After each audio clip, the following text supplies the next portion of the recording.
Welcome to Brea Talks, an insider's look into topics that affect your experiences in the city of Brea.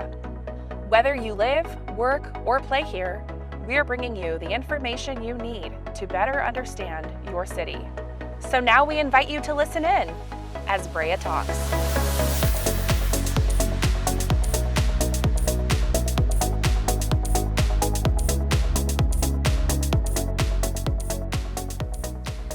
Hello and welcome. I'm Liz Pharis, Communications and Marketing Manager for the City of Brea.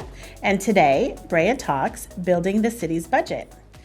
With me today are Administrative Services Director Kristin Griffith and Senior Fiscal Analyst Alicia Brenner. Thank you both for being here this month. It's March. It's Women's History Month. Like how much better is that? Yeah, well, thank you for having us. Yeah, thank you. We're excited to be here. Kristin, every city is different. So tell me a little bit about administrative services and what it covers here in the city.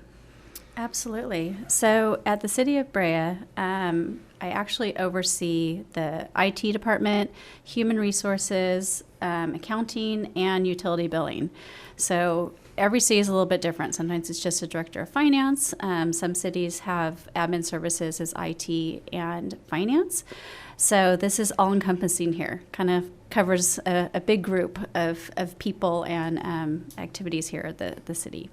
Okay, and tell me, what's your career background? So as I was preparing actually for this, I realized on Friday will be my 25th anniversary of public service. Oh, wow. So I started... Oh, that was that loud, sorry. That's great. So I started for a local water district a week before my son's first birthday, and it was water and sewer down in South County, and I loved it. It was great. I feel like I kind of grew up there. I started as an accountant and worked my way up to the director of finance. And from there, I headed over to the city of Irvine, which is a whole different dynamic from special district to a city, and became the admin services director.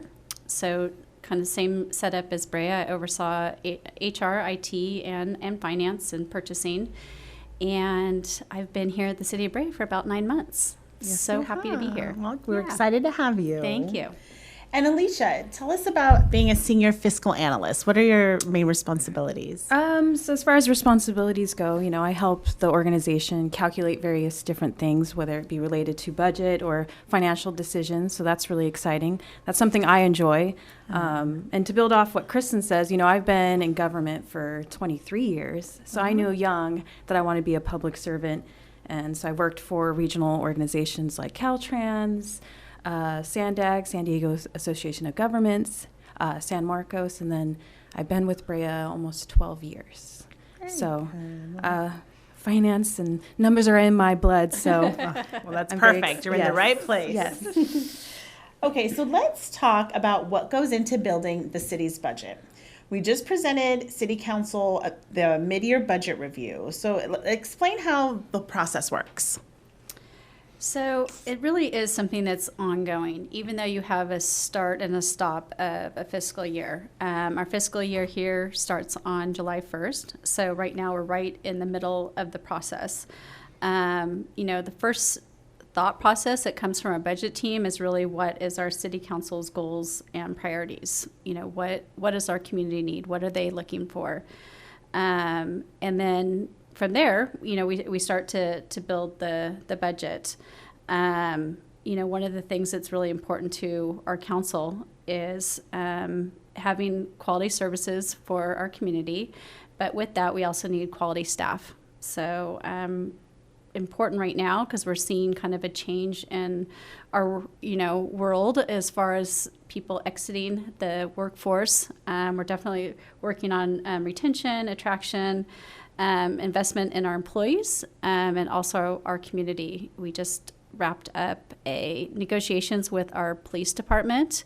We did a 4.5-year deal. It was a great process. I think everybody was really happy afterwards, but definitely the goal to, bring more police into the city of Brea and show what a great city it is. So it really starts from the council support all the way down. Okay. So what does the budget process typically look like? Where does it all start?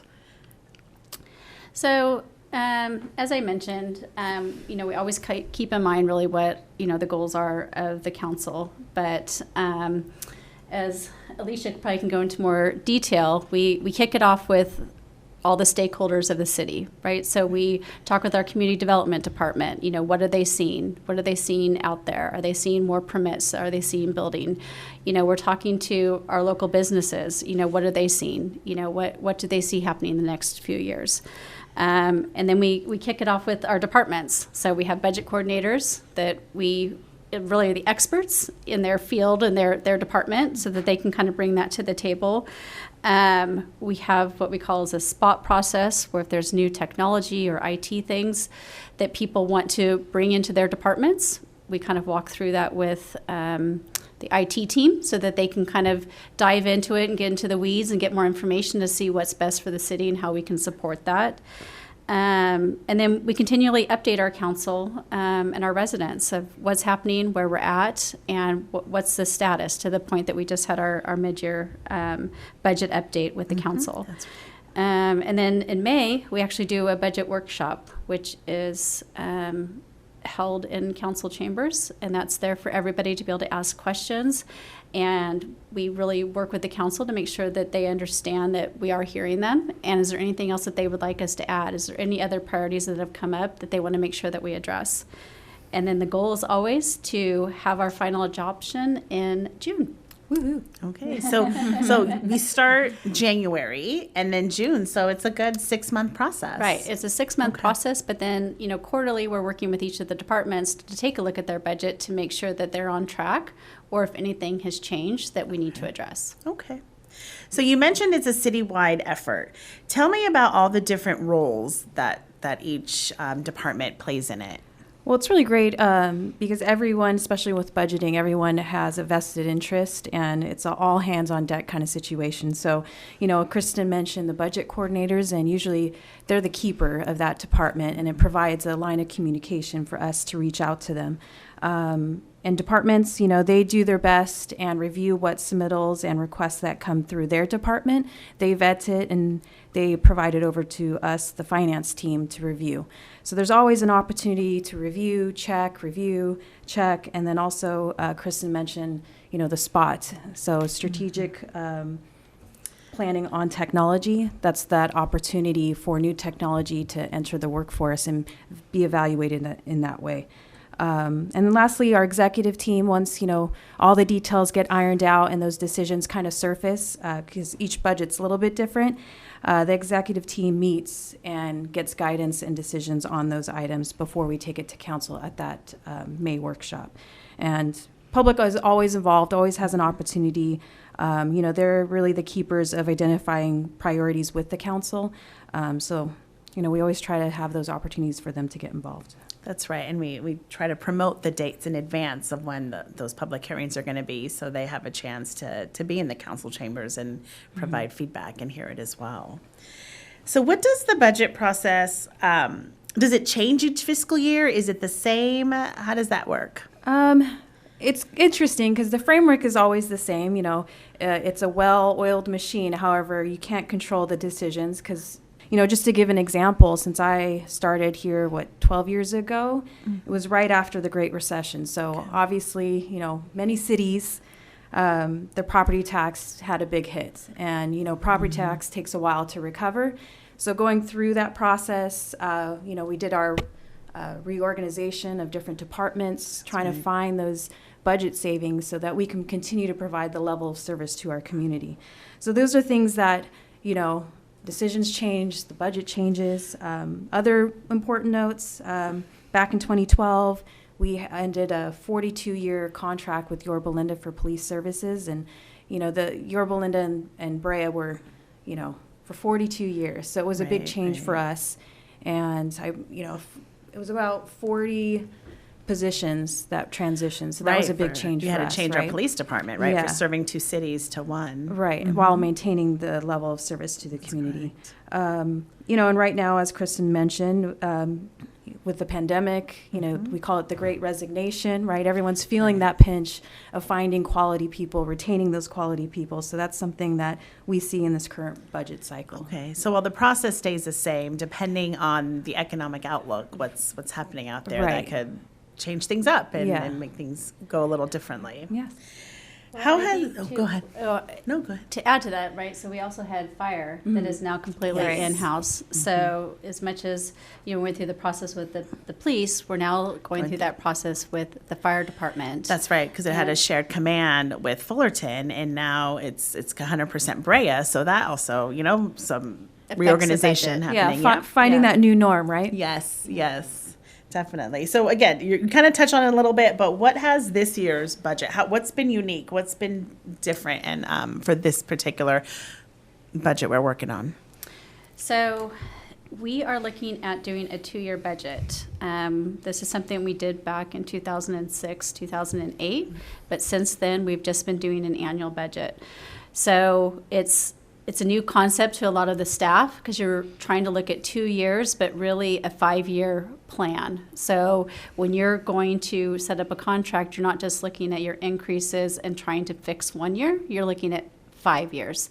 So it's been definitely an exercise of working with the departments on what do you mean I have to worry about next year, right? Right, And right. They're not used to it. But it's important that you're not just looking at 12 months. You really need to continually look at the future, and what's best for the city. So it's been a transition, I think, for everybody, and we're still kind of working through that. But so far, it's been a great process. Obviously, City Council is completely involved. They were very supportive of switching to a 2-year budget. The great opportunity about doing that is that on that off year, we can spend some time taking a look at some of our contracts, maybe looking at some of our CIP projects and diving into some other things instead of being completely consumed with the budget, for 12 months. So we're excited for future opportunities. Yeah, and it really forces you to think strategically. Yes. And so to think forward. So it's really a great tool. So let's talk about how Brea's budget is different than other cities, right? There's cities all over the place, right? How are all the budgets the same? How does that work? Yeah, so a lot of, questions that come up from the public, when they think of cities or counties, they always think that, they're the same level of service. However, for Brea, we're much different than our neighbors. For Brea, we are considered a full service city, but what does full service mean? What does that mean? Yeah, tell us. So for us, we have our own police and fire. In addition to that, we also have water and utility billing, which some cities may or may not have. And then we also, it retains local control in comparison to other cities. And if you're looking on the revenue side, there's things that are specific to us. We do receive Olinda host fees, which are those revenues that we receive because of Olinda landfill. So that's something specific to us. And, looking at sales tax, which is our biggest our general fund revenue, we do have a diverse land use. So, we have business, we have residential. And Lots of shopping. Lots and lots of shopping. A little bit too close, actually. Right? But I'm giving back on my lunch break, that's Right, for sure. I know. Reinvesting. So, right across the street, Brea Mall, Brea Plaza, downtown Brea. I mean, that list can go on. Right. But it's all helping and support the community that is specific to Brea. This could be a whole nother segment. Yes. Right, absolutely. And I know we've done, Shop Brea efforts, I but was just going to say, Uh-huh. don't forget that the budget team is the number one proponent I of know. Shop Brea. Keeping it local. Right. No, for sure. But it's nice to learn how that does all work, right? And how it contributes to the greater Full whole. circle. Yes. So what is on the horizon in the coming months, and how can the public get more information? As previously mentioned, the budget process, it starts from the beginning of the fiscal year all the way through June. The upcoming events are, we do have that May workshop in May. So it's usually that second meeting with council. And we also have the public hearing, which is an opportunity for the public to voice their opinions, make comments, so that it's heard. And that is usually the second meeting in June.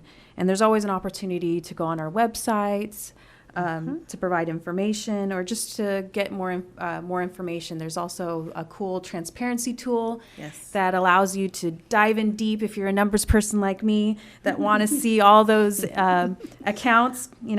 We do have that available for the public. Okay, that's great. So it must be so satisfying when you hit June, right? When you pass that budget. So how do you celebrate? Do you guys do anything fun? Well, yes. I mean, I know. Breathe. yes, right there, and sleep. And no, one tradition that I brought with me to the city is we now celebrate and do a happy new fiscal year. Okay. So somewhere around July 1st, we wear our black and white and do our little toast, of course, with apple cider. Not as exciting, but it's fun for us. But really taking the time to thank like all the budget coordinators who have worked countless hours when that's not really their favorite thing to do, right? They have other, expertise, and we kind of pull them into the budget process. So thanking our council for, supporting us, right, through the process and trusting us and allowing us to kind of do it. So it is definitely, we probably cheer a lot more than other departments, but That's okay. For us, July 1st is very exciting because we've done it. We got that final, approval, and now we're kind of just putting it, all into place. A new year, new beginnings. Right. It's a culmination of a lot of great work that's done. Well, I know the heavy burden falls, on your department, but like you said, it's a whole effort that starts with city council and all through the departments. Absolutely. It's a great reason to celebrate. And we're really fortunate to work with great people that, understand that, are invested in the process. So yeah, they're cheering. Yes. Maybe not with apple cider, but not as they're cheering. Yeah, but they're as relieved as well. We're cheering to them. Yes, exactly.